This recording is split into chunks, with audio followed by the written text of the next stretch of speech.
کا نام لے کر جو بڑا مہربان اور نہایت رحم کرنے والا ہے۔ جو شخص آپ کے سامنے دوسروں کی برائی کرتا ہے اس سے کوئی امید نہ رکھیں کہ وہ دوسروں کے سامنے آپ کی تعریف کرے گا۔ نفرت ہے مجھے ایسے لوگوں سے جو میرے سامنے اچھا ہونے کا دکھاوا کرتے ہیں۔ مایوس ہو گئے ہیں ہم زندگی کے سفر سے، مقاصد کی محبتیں، مطلب کی دوستیاں اور نام کے رشتے ہیں۔ مشکل وقت میں دلاسا دینے والا کوئی اجنبی بھی ہو تو وہ دل میں اتر جاتا ہے، اور مشکل وقت میں کنارہ کرنے والا کوئی اپنا ہی کیوں نہ ہو دل سے اتر جاتا ہے۔ اعتبار ایک روح کی طرح ہوتا ہے، ایک بار چلا جائے تو پھر کبھی واپس نہیں آتا۔ انسان مرتا نہیں، مار دیا جاتا ہے لفظوں، لہجوں اور رویوں سے۔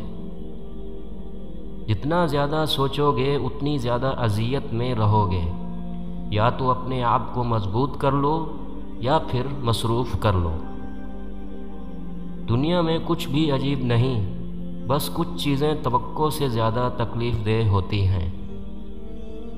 زبردستی کسی پر مسلط ہونے سے بہتر ہے کہ اپنی ذات کے ٹکڑے اٹھائیں اور الگ ہو جائیں۔ جو جتنی توجہ کے قابل ہو اس کو اتنی ہی اہمیت دو۔ کم ظرف لوگوں کا حد سے زیادہ خیال رکھیں گے تو اپنی اہمیت کھو دو گے۔ گلے کی خراش سے چھٹکارا۔ ایک پیالی نیم گرم پانی میں چوتھائی لیموں نچوڑ کر غرارے کریں، اس سے گلے کی خراش کم ہو جائے گی۔ اس پانی میں گلے کا ورم دور کرنے کی صلاحیت بھی ہوتی ہے۔ ہر 1 گھنٹے کے بعد اس ٹوٹکے پر عمل کرتے رہیں، انشاءاللہ جلد افاقہ ہوگا۔ ناظرین، ویڈیو اچھی لگی ہو تو ویڈیو کو لائک اور میرے چینل کو سبسکرائب ضرور کر لیں تاکہ ہر نئی ویڈیو آپ تک پہنچ سکے۔ دعاؤں میں یاد رکھیے گا، پھر ملیں گے ایک نئی ویڈیو میں۔ تب تک کے لیے اللہ حافظ۔